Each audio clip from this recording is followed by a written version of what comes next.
All right, I'd like to call this meeting to order. Would everybody stand for the Pledge of Allegiance, please? I pledge allegiance to the flag of the United States of America and to the republic for which it stands, one nation, under God, indivisible, with liberty and justice for all. Justice for all. Okay, happy Valentine's Day, everybody. Hi, Cheryl. Want to do the roll call? I wore black today.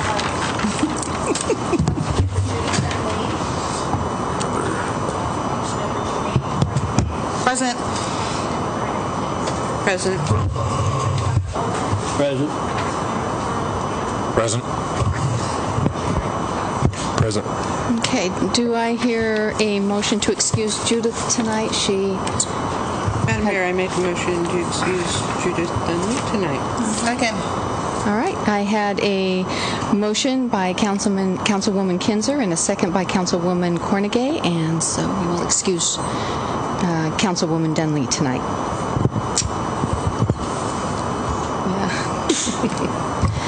All right. Do I have a motion to approve the agenda? Madam Mayor, I'll make a motion that we approve the agenda 1 through 10 as written. So I have a motion by Councilman Owen. Do I have a second? Second. Do I have a discussion? Is there discussion? Okay. All in favor? Aye. Aye. Those opposed? So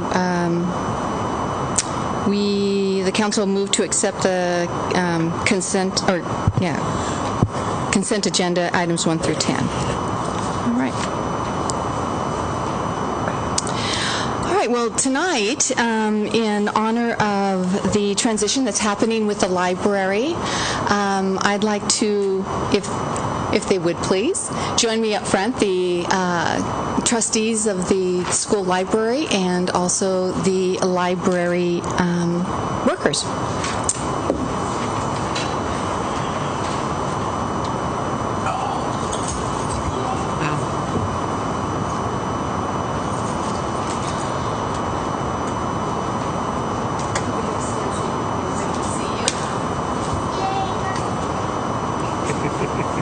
So, I just want to say that on behalf of myself and the citizens of Sedro-Woolley, we extend our gratitude for the service and the willingness that you have shown through some challenging times and through some difficult situations.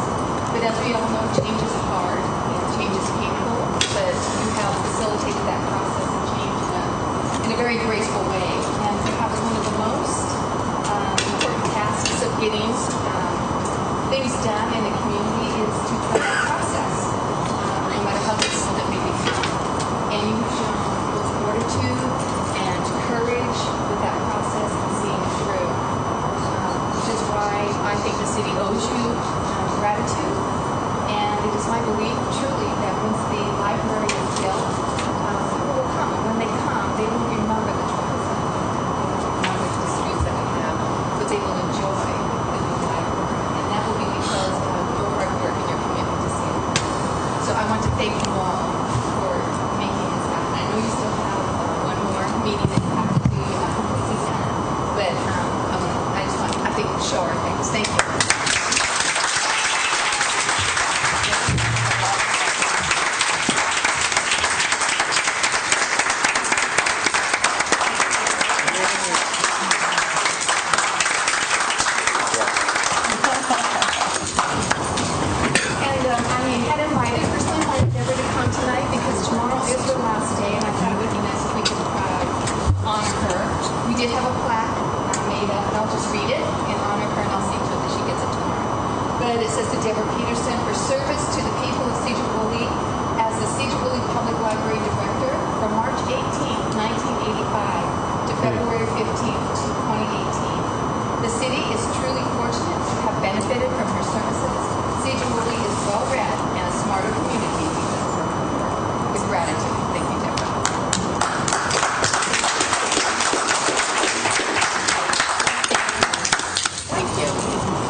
so we'll move on to staff reports. Chief Tucker? So, just a few things here. For those that didn't know it, Sergeant McElwraith is one of those folks that lives up off of Prevadale Road in Lyman, and he is riding an ATV to and from his patrol car. About a 20-minute walk for him and the girls, or 5 minutes on a frigid ATV every morning, coming down off the hill to go to school. Fortunately, he got his patrol rig and personal vehicles down before the road is really too unsafe to get off of there. He's hoping things will change in the near future because his wife is getting a little tired of getting ready for work and riding an ATV down to her car. We've got 2 people out on sick leave right now. One of our detectives, Heather, had some shoulder work done, and she's going to be out for a bit, but hopefully we'll have her back on light duty. Officer Harris, or Sergeant Harris, has a wife that's out sick. She's got an infection from a surgery, and he's been home taking her to and from the doctor and taking care of that. Just this week, we, myself, Judge Stiles, Heidi, and our prosecutor and defense attorney all took a tour of the jail video area.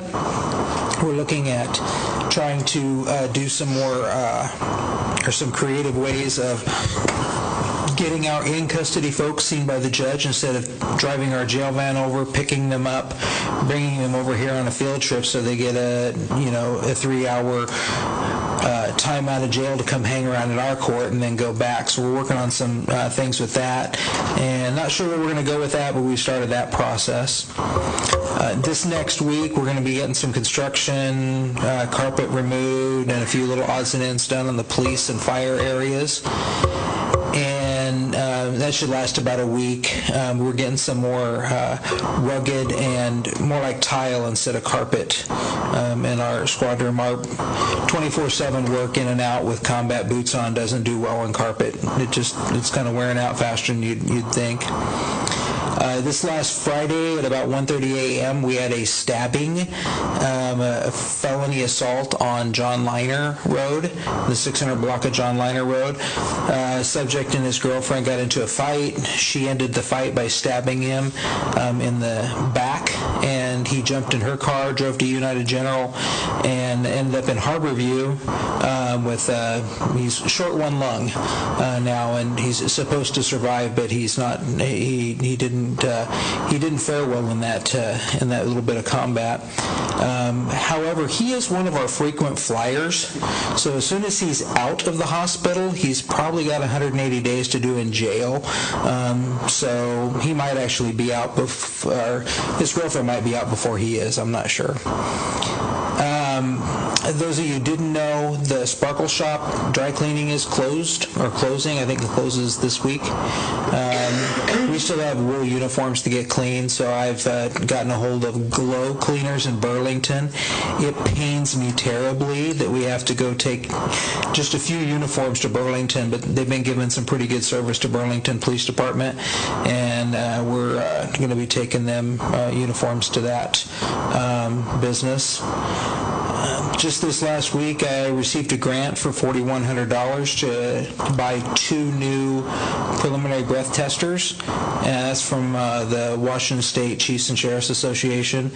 And one of those speed measuring signs, one of those little signs that has a built-in radar in it to where it says, here's your speed limit and here's your speed. So we're going to be getting one of those and putting it on a little trailer and moving it around the city. We're constantly getting complaints about speeding vehicles. It's happening all the time, and that's been a constant for, well, it's only been the 25 years I've worked here. So, and we can only write so many speeding tickets. And let's see. I had a meeting with Heather Heather Jones and Krista Salinas. We're moving forward with a tabletop exercise here in the next month or two for City Hall for an active shooter threat. We're going to start with a tabletop exercise, training for all staff, and to lead up to a actual exercise where we simulate injuries and we have people shooting airsoft weapons and fire crews escorting people out of the building. That's what we plan on doing later this year, and we'll make sure you guys have plenty of heads up. So if you want to be part of that or come and watch, you're going to be welcome to do that. We're wanting to get it to where we have the same setup here in this building as we do with all the schools, where we're as prepared as we can be, especially in light of the shooting in was it Parkland, Florida this afternoon, where 17 people were killed today in Florida. That's just out on the news right now, and that's just this is a gruesome reality that we all face, and I think this is going to lead to more training and collaboration with a lot of our partners. I know, Mayor, you went through CERT training or I did. going through? I have completed it, yes. And we would recommend more people go through that sort of training. And we're going to try to put on some workshops or some training this fall for public response to active shooter, that kind of thing as well, just to give... when we think of active shooter, we think about something bad happening at a school, but it's as likely to happen at a concert in Las Vegas as we've seen. So just our response to other humans doing bad things, I think will make us a lot more sustainable community. And that's all I have. Did you mention the Crime Watch lunch? What's that? The Crime Watch lunch? Oh, yeah, we did have a wonderful Crime Watch lunch. It's odd, they all show up when I feed them. But we did a thank you lunch at Mestizo's. Was that Tuesday? Was it just yesterday? It's been a long day. And we had the whole crew there, and we fed them. And we do get donations to pay for stuff for the Crime Watch.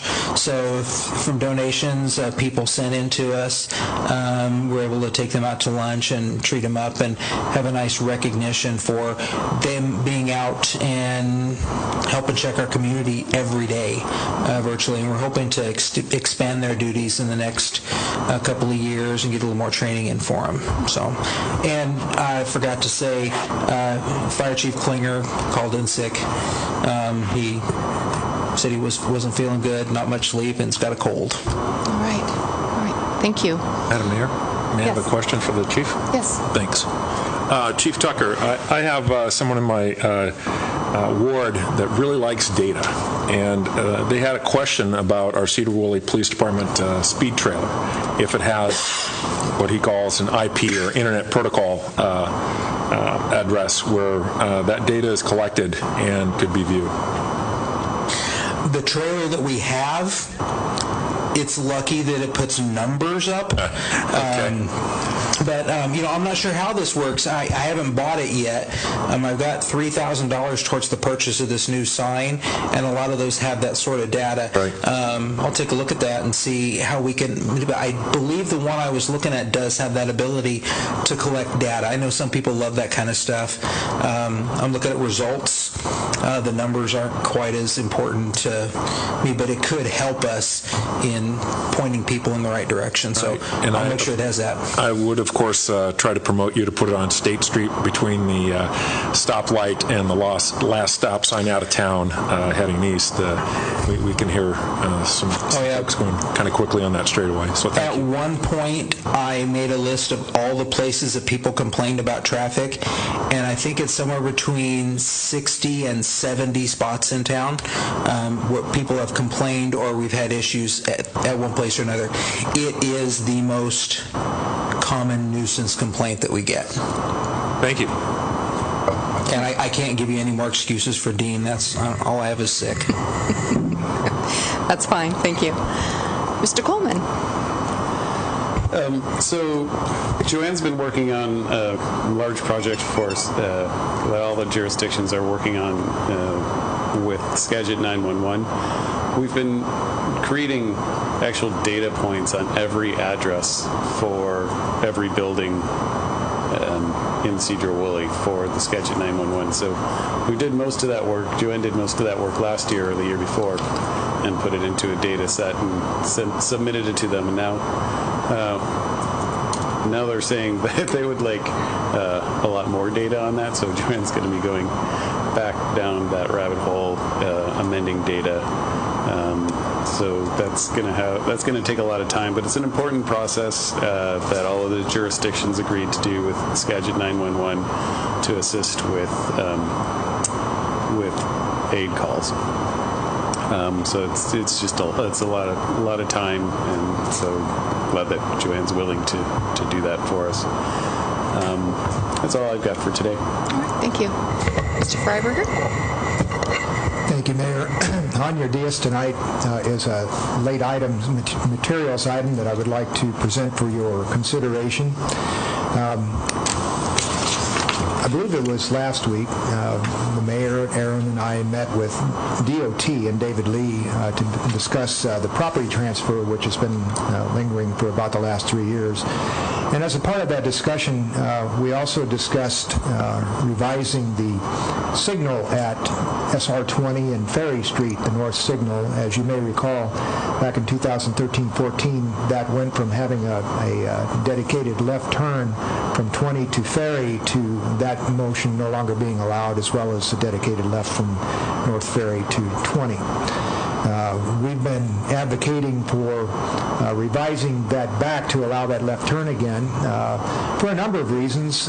Traffic, we think, would work better with that, in conjunction with adding a right turn lane on the North Ferry leg to Highway 20, which there's enough width in the pavement because there used to be a dedicated left turn lane there. So DOT was willing to consider that and have discovered that indeed would help the traffic flow and are willing to do that. It also supports the city and the state's goal of selling the remnant property where former Tezzard ball field was for commercial use, an income-generating use, by allowing that traffic from 20 to be able to access directly to that frontage on Ferry Street. And so they've approved that, and they've said that there's some cost involved in that, and have agreed if the city will pony up a portion of that, and they will cover some of it themselves, that they will make it happen as a part of the SR20 paver project that's scheduled for this summer and indeed is out to bid right now. So they're having to work rapidly, which is something DOT is not used to. But they are willing to do it, and so the result of that meeting is they call it a JZ agreement. It's basically an agreement for the city to provide funding to reimburse DOT for two things. One, to do the channelization plan changes to basically revise it back to what it used to be. And then also the physical work of putting back a signal that's similar to the one that we took down in 2013 that allows that turn motion. And also there are some other things that are involved that they're going to cover, and that is putting in traffic loops in the pavement on Ferry Street. There'll be 2 of those, and doing the removal and replacement of the striping. Now the striping kind of comes out anyway with their grind and overlay. But the restriping, they would cover that and also handle removing the candy stripes and restriping the part on North Ferry that's beyond their paving limit. So the estimate for that work is $10,570 and some change. And I'm recommending, if you're agreeable to that you move to approve my signature on that agreement so we can move them forward with alacrity and make this happen as a part of their project.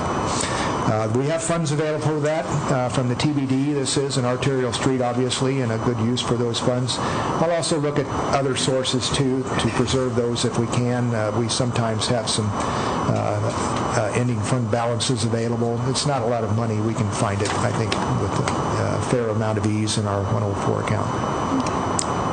And Mark, they were out there looking at it this morning. I stopped and talked to the DOT crew that was out checking it out this morning. That's great. So are there any questions from the council? I have a question. I was curious, what is a traffic loop? That's the round things you see cut in the asphalt when you approach a signal. It's basically a pressure sensing cable. I see. And when you drive over it, it sends a signal to the controller box, which is the big gray metal box usually sitting next to the signal poles. Tells it that there's somebody in the queue. Yes. I'd like to go back to John if I could. Oh, okay. John, I was wondering, you had prompted me on House Bill 2789 about the annexation, and I was wondering if you had any information more on that. Well, let's hold that off for just a minute if we can. Maybe Sure. when you're. Let's finish what we started here. Okay. Sorry about that. So, are there any more questions from Mr. Freiberger regarding his motion that he wants to see passed?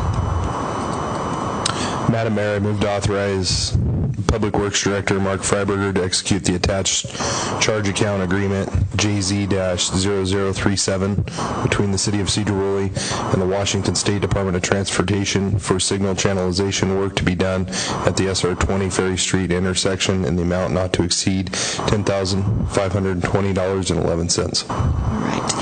Okay. All right, so we have a motion by Councilman Couch to accept the motion. It was seconded by Councilwoman Cornegay. I had a tie here. I gave it to Councilman Cornegay. And all in favor? Aye. Opposed?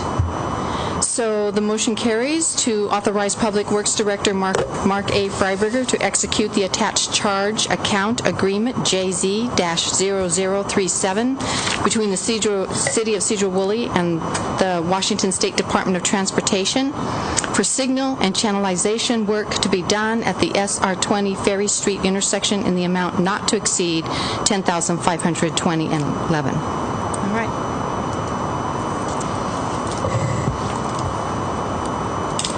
Anything else, Mr. Freiberger? Yes, a couple of things. Just to let you know, we had the pre-bid conference today for the Fruitdale Road Arterial Improvement Project. We had 3 primes there. We have another 3 that I expect are looking at it to bid. So I expect 5 to 6 bids. Should get a good price on that project. It closes on March the 1st, so you'll see at the first meeting in March a request for award on that. We're not in a huge hurry to get it awarded, but we are to bid, just so we take advantage of the early season prices that we would expect for that. Other than that, I will be bringing to you at the next meeting hopefully the agreements for the Jones-John Liner Trail Road Corridor Project corridor study, and then also the operations facility agreement. I've got their scopes of work on my desk and need to negotiate those over the next few days and get that ready for you for the next time. And I wanted to give you a heads up. One thing we were planning to do with internal staff this year, and we've actually bounced it a year or two, and John's getting kind of anxious about it, is doing an update to our sewer comprehensive plan. In particular, the immediate need is to demonstrate that the city has capacity and plans to provide sewer service to the 2016 annexation area. We determined in our staff meeting today that while David has done some work on it, he's simply not going to have enough time to get it done in a timely manner. And so I'm planning to go to the consultant that did the plan back in 2005. It's Pace, and they're a good company. I've talked a little bit about it with them. I hope I can get them on that right away and get it done in a quick manner. What that'll amount to is looking at our collection system, looking at what kind of pumping and gravity facilities would need to be extended to the north area, and looking at the costs of that, looking at capacity for that, and also tying in with what Brown and Caldwell's doing on our sewer plant facility to make sure we have capacity. I'm 99% sure there's no problems, but we need to be able to demonstrate that with an actual study, and so that's the purpose for this, and you'll be seeing that sometime in the next month would be my intention. And beyond that, the CIPP sewer project, the lining project, is complete. All those puffs of steam that we saw back in December and January, that's all done now, and it has been billed, and the final payment was on the council agenda tonight, I think, as well. That's all I had. Thank you. Any questions for Mr. Freiberger? I have one question for Mark.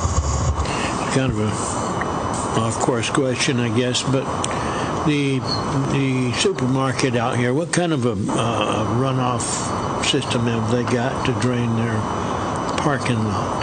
In the old supermarket? Yeah, it was about 1.5 foot, 2 foot deep, about. Old pavilion? Yeah. Yeah, they've got a infiltration system inside of their parking lot that under normal conditions, the water goes into large pipes that are under the pavement there, leaky pipes that eventually drain out into the groundwater, which is a good way to handle that.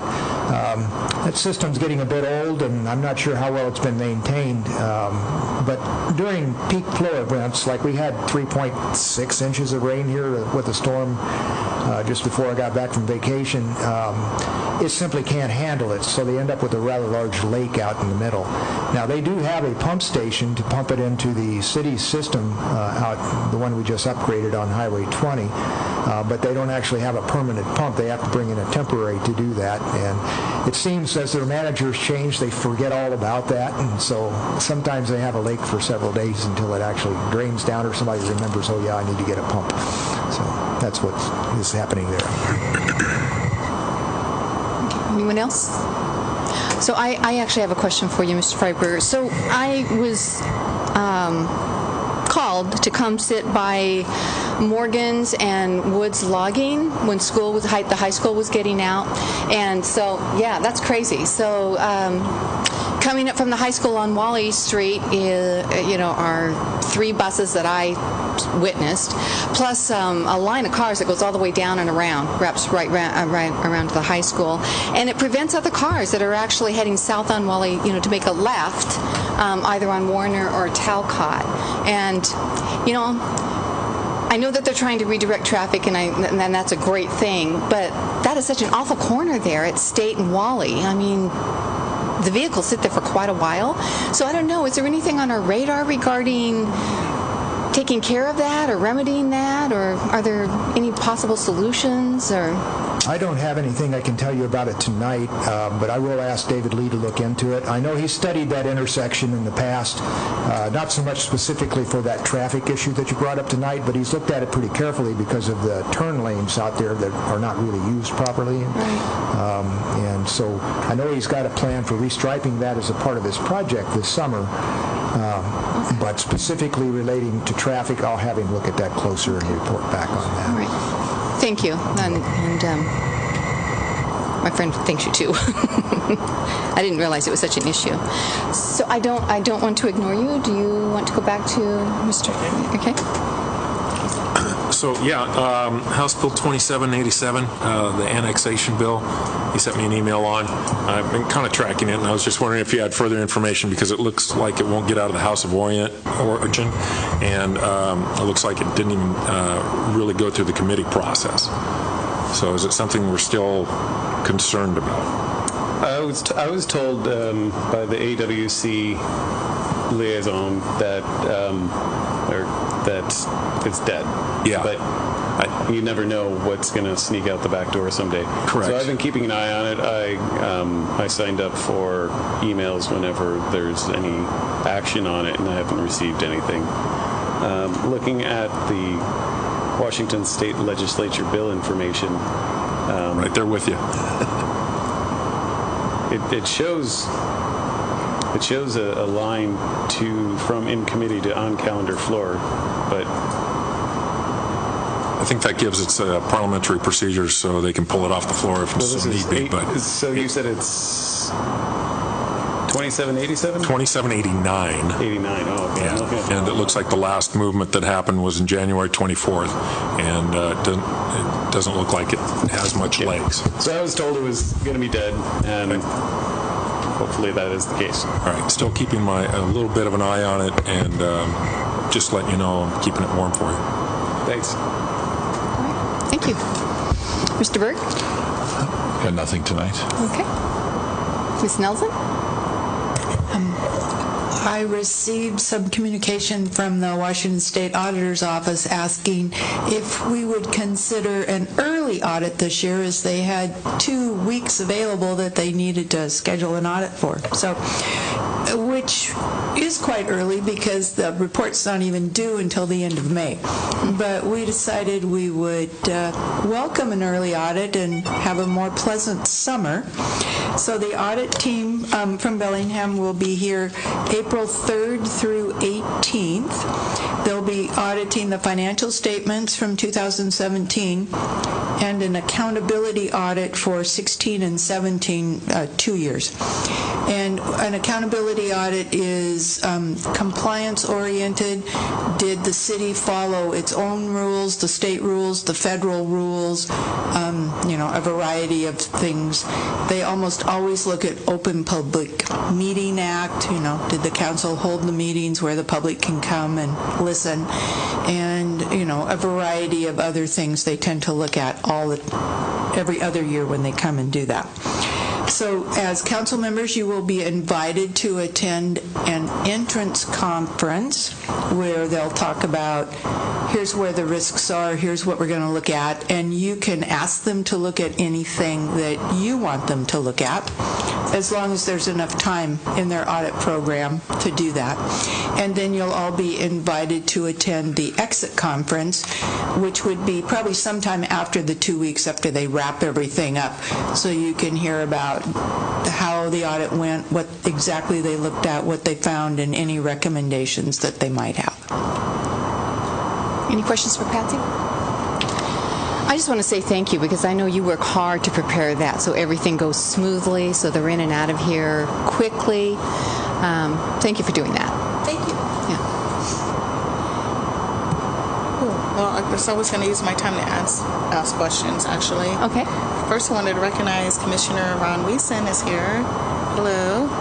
And I had a question for Chief Tucker. Actually, I was one of those people that called in about a speeder, I think a couple of times recently, probably just a few days ago. It's the same car. We know exactly where they're going. And yeah, I think they got dealt with, but then still speeding is happening. I think having that machine, that whatever you're going to purchase, put me on the list. Oh, sure. Yeah, we'll get all sorts of input on that, and we start looking at where those complaints are coming in. I think even having it there is really good. Just having it visible.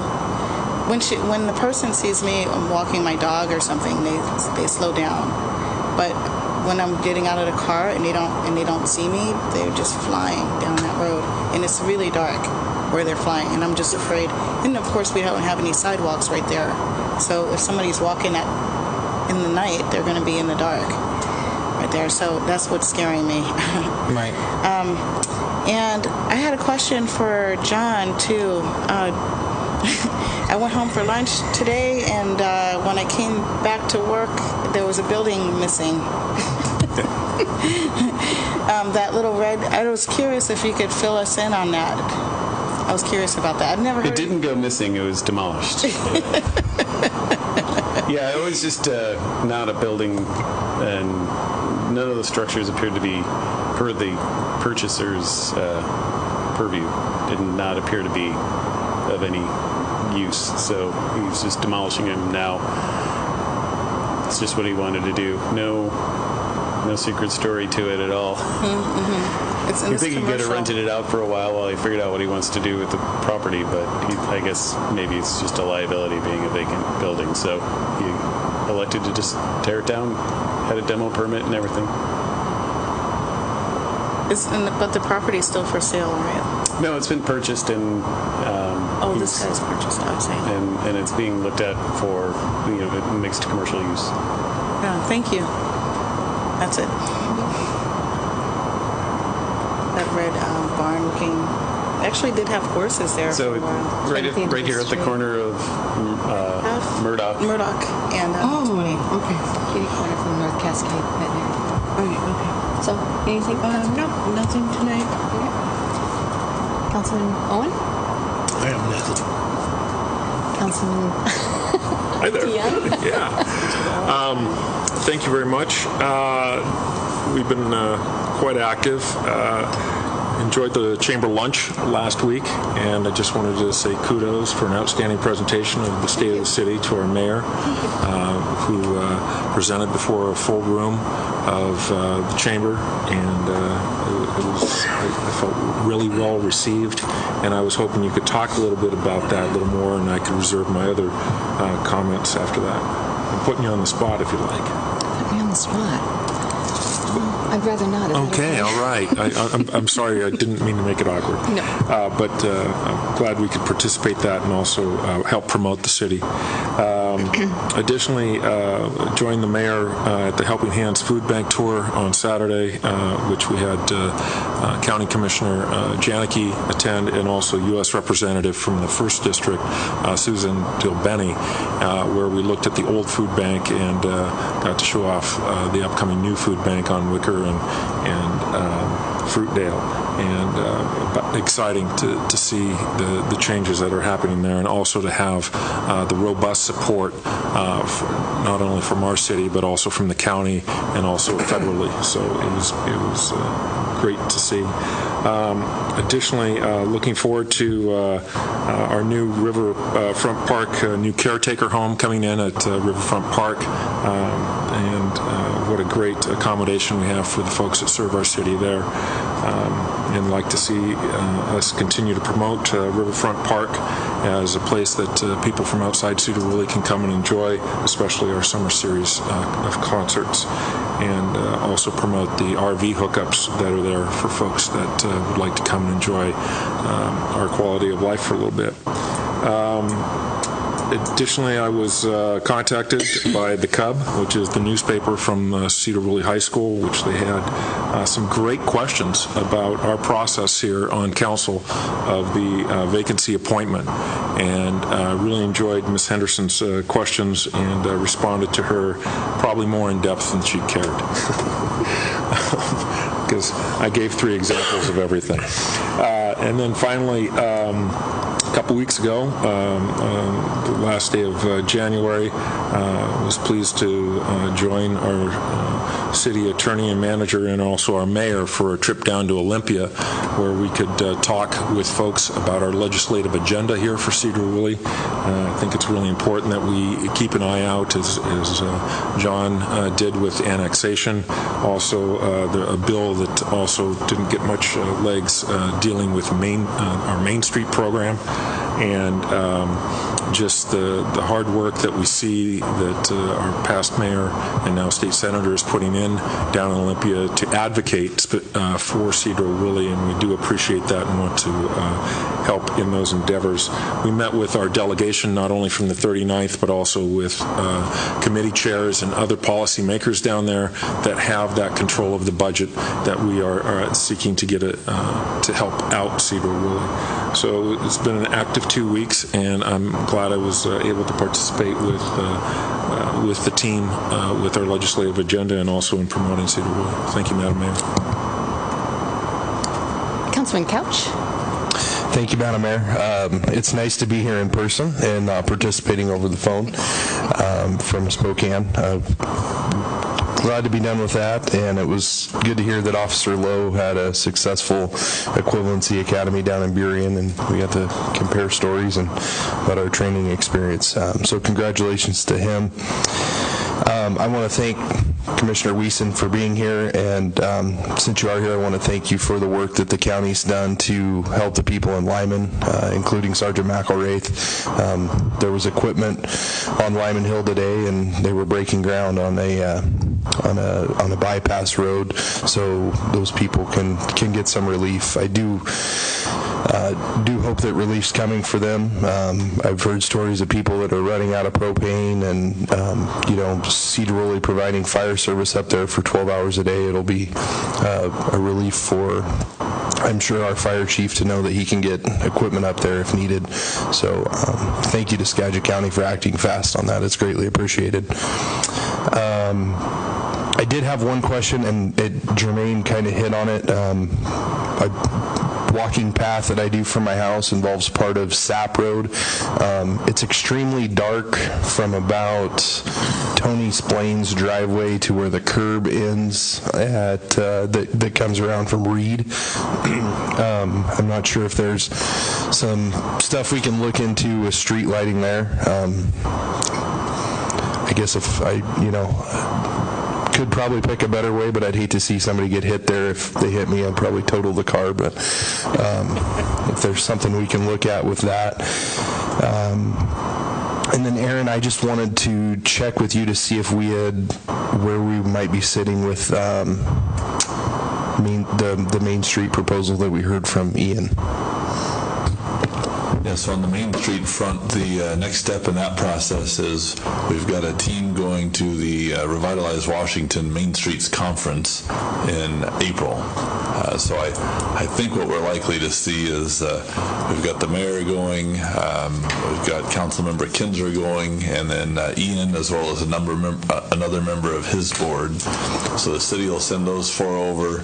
They'll come back with all the good ideas and the recipe book for how to put this thing together. And my expectation is you would probably see the next draft proposal, the concept moving forward in probably late April or May. Thank you.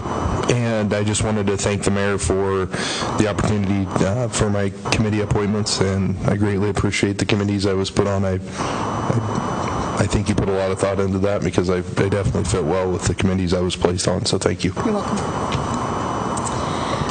Okay, so I also want to welcome Commissioner Wiesen. Glad you came. And I want to talk about our next council meeting, which is on the 28th. We will have a special meeting at 4:30 and doing interviews with our candidates for Ward 4 position. And I see one of them here tonight. Welcome, Stacy. And so it'll start at 4:30. Paula will be the first, and Stacy is second at 5. Ken will be at 5:30, and Krista will be at 6. And after that, we will adjourn and then come back at 7, have the meeting, and truth be told, right? So anyway, I would like the public to come. I think it would be great. It's going to be a great opportunity for was it a high school student you said in journalism?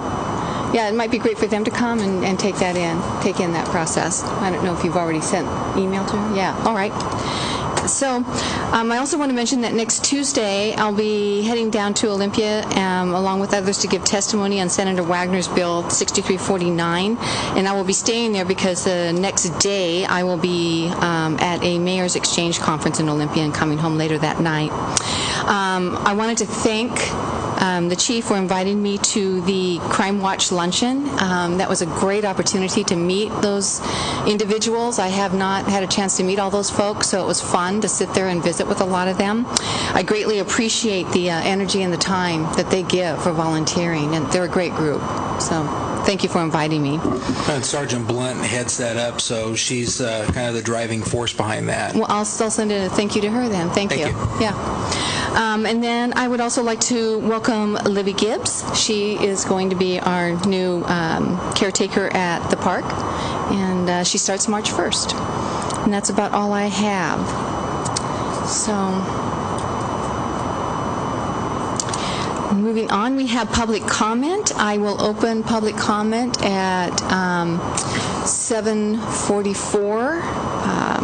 I want to remind the public that if they could keep their comments between 3 minutes, 1 to 3 minutes, that would be great. And be sure to state your name and address. So, is there anybody who would like to give public comment at this time? All right. I will close it at 7:44. All right, we have unfinished business, and this has to do with an ordinance, an amendment to our Sedro-Woolley Municipal Code 2.76. It has to do with the city library. It is found on page 192 of your packet, and they are looking for action tonight. So this has to do with should the council adopt the attached ordinance that amends the chapter of the municipal code addressing the Sedro-Woolley Library. This is a second read, so it should be familiar to all of us. Are there any questions or discussion regarding this amendment? like to make a motion to approve the attached ordinance that amends the chapter of the municipal code addressing the Sedro-Woolley Library. So a motion has been made by Councilwoman Cornegay to approve the attached ordinance that amends the chapter of the municipal code addressing the Sedro-Woolley Library. Do I have a second? Second. Okay, second made by Councilman Couch. Any discussion? I already asked that. None? All in favor? Aye. Opposed? Okay. The motion has been approved. That ordinance, this is ordinance 1894.18 that amends the chapter of the municipal code addressing the Sedro-Woolley Library. And then there is no new business tonight, and we do have some informational items. I don't know if anybody has any questions or comments they would like to make regarding the informational items. Okay. All right. Is there anything for the good of the order? At this time, then, I would entertain a motion to adjourn. So moved. All right. We are adjourned.